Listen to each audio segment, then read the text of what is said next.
Haya. Sehemu ya pili inaendelea. Ni mwalimu wenu Joseph Andrea, mwalimu anayejua Biblia Tanzania nzima.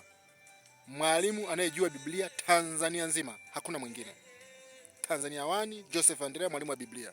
Mwalimu wa maaskofu wa injilisti na mashemasi. Nishawahi kutoa somo kwamba shemasi anatakiwa aweje, askofu anatakiwa aweje, shemasi anatakiwa aweje. Tukaona hakuna dini yenye sifa hiyo. Maana dini nyingi mashemasi wengi ni wa kike. Dini nyingi maaskofu wanaruhusu wa kike na wachungaji pia wanaruhusu wa kike. Biblia gani inaruhusu vitu hivyo? Ni shetani ndo anayeruhusu vitu hivyo. Biblia hairuhusu kitu kama hicho, kwa sababu sisi tupo kwa ajili ya kufuata kilichoandikwa kwenye Biblia, hatupo kufuata maneno ya watu. Mtu akikupangia kitu anachokiona yeye kinafaa, hajawahi kuwa mshauri wa Mungu. Mtu hajawahi kuwa mshauri wa Mungu. Tuangalie hiki ninachokiongea kwamba mshauri wa Mungu maana yake ni nini. Tuangalie.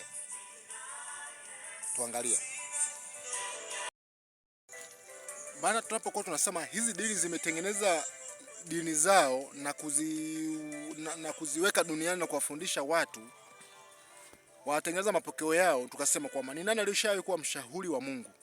Alishawahi kuwa mshauri wa Mungu ni nani? Tukisoma katika hii Warumi 11:32 inasema, maana Mungu amewafunga wote pamoja katika kuasi, ili awarehemu wote, jinsi ilivyo kuu utajiri na hekima na maarifa ya Mungu. Hukumu zake hazichunguziki, wala njia zake hazitafukani. Njia zake hazitafukani. Maana ni nani aliyejua nia ya Bwana? Au ni nani aliyekuwa mshauri wake? Au ni nani aliyempa yeye kitu kwanza naye alipo tena? Kwa kuwa vitu vyote vyatoka kwake, viko kwa uweza wake, tena vinarejea kwake. Utukufu na yeye milele na milele. Amina. Sasa hebu tuwaulize hawa maaskofu, hawa wachungaji, hawa wainjilisti, hawa mashemasi, wanapokuwa wanasema hiki kitu kwetu sisi kinawezekana, wanaposema kwamba hiki kitu kwetu tunaona kiko sawa, walishawahi kuwa mshauri wake? Walishawahi kusema kwamba mimi nafanya hiki utanilipa kitu fulani? Kwa hiyo tunawaweka kwenye kundi la uongo, na tunawaweka kwenye kundi la manabii wa uongo, tunawaweka kwenye kundi la wapinga Kristo, kwa sababu hajawahi kuwa mshauri wake, wala hajawahi kumwambia kwamba hiki kitu kifanyike kwa njia hii, bali sisi tunafuata yaliyoandikwa kwamba ni sahihi au si sahihi, kwa sababu tumekubali kuwa waumini wa watumwa, wafuasi wa hicho kitabu kinachoitwa Biblia. Kwa sisi tunafuata kilichoandikwa humo, sio sisi tunaandika ya kwetu tunawafundisha watu. Sijui naeleweka hapo? Hapo ndo tunapoziweka kuwa dini zetu ni za wampinga Kristo, kwa sababu haiwezekani wewe umpangie Bwana cha kufanya, kwa sababu hujawahi kuwa mshauri wake wewe. Na lazima tuziangalie, maana tulikuwa tumeshia pale kwenye Wakolosai 2:8 kwamba mapokeo ni adui wa wanadamu. Mapokeo ni kitu ambacho sio kizuri. Tukirejee tena ile Wakolosai. Tukiangalia tena Wakolosai inasema, angalieni mtu asiwafanye mateka kwa elimu yake ya bure, na madanganyo matupu, kwa jinsi ya mapokeo ya awali ya ulimwengu, wala si kwa jinsi ya Kristo. Kwa hiyo hatuwezi kufundishwa maneno ya duniani wakati sisi tunatafuta maneno ya mbinguni. Tunatafuta maneno yenye uzima yatakayo tukapokuwa tumepitia tatizo au shida zozote, tuweze kupata njia ya kutokea. Sasa je, wewe mchungaji, wewe mwalimu, wewe mwinjilisti, wewe askofu, utakapotufundisha maneno yako, tutakapopitia shida, hayo maneno yako na udufundisha wewe, yatatutoa kwenye shida tunazokuwa tunazipitia? Yatatutoa kwenye ile shida ambayo tutakuwa nayo wakati ule? Jibu linakuja hakuna. Nyinyi mnatufanya kuwa wategemezi wenu. Na sisi tunataka tumtegemee Kristo aliye Bwana Mwokozi wa wanadamu wote waaminio jina lake. Ndio maana tunaamua kuchukua nafasi hii kusema hapana. Hizi dini tulizonazo leo haziko sawa. Haiwezekani mimi niabudu niwe muumini wa dini fulani, halafu nikubaliane na vitengo vyote, nikubaliane na masharti yote ya huyo Mungu wako, halafu mimi nibaki kuwa maskini, wewe tajiri. Kama na mimi nimekubaliana naye na nimekubaliana na wewe kufuata kile unachoniambia, kwa nini wewe tu ndio wewe tajiri, mimi niwe maskini? Na kwa nini mimi nitoe kwako tu, mimi nisiwe na sehemu yoyote ya unafuu katika maisha tunayoishi duniani? Ndio tunapokuja tunasema haiwezekani wewe Mungu wako yeye akawa anahitaji pesa tu. Hakuna Mungu duniani anayetaka pesa. Hakuna Mungu duniani unayempa wewe kitu ili yeye akupe chochote. Hakuna kitu kama hicho.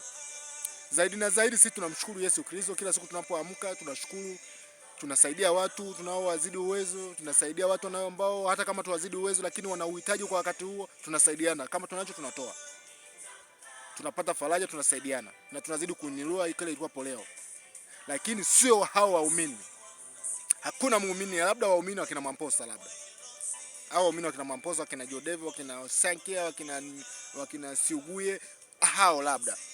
Lakini hawa waumini wengine hawa wanaodanganywa na wachungaji, hawa hali yao ni ngumu kweli kweli. Wale wa miujiza wale tuachane nao. Wanaenda kule kwa ajili ya kupata kitu, lakini sisi hatuabudu kwa ajili ya kupata kitu. Tunaabudu kwa sababu moja tu, tupate uzima milele. Tupate uzima wa milele. Tuangalie sehemu ya tatu. Tuangalie sehemu ya tatu. Kwa nini hatuabudu mamoja? Kwa nini hatunii mamoja? Kwa nini hizi dini ni za mpinga Kristo? Ni mwalimu wenu Joseph Andrea, mwalimu wa Biblia Tanzania, mwalimu namba 1 anayejua Biblia Tanzania. Tuendelee kujifunza jamani. Tuendelee kujifunza kwa sababu tunapoenda sisi ni pabaya. Huko mbele sio kuzuri. Huko mbele sio kuzuri. Katika imani yetu tulionayo, uchafu mwingi unaendelea.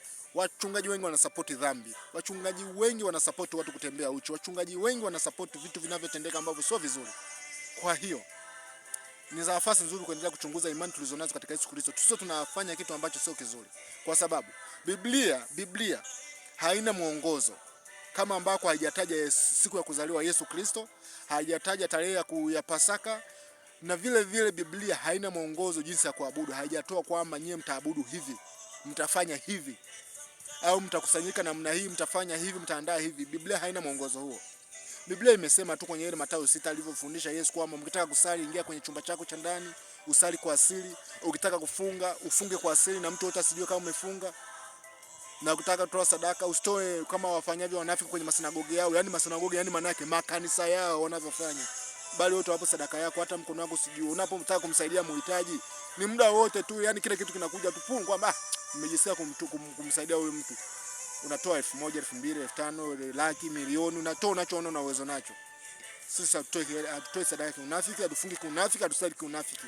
Yesu amekataa hivyo vitu katika Mathayo 6. Tuangalie sehemu ya 3. Tusimaliza uhondo bure. Mwalimu wa Biblia Tanzania.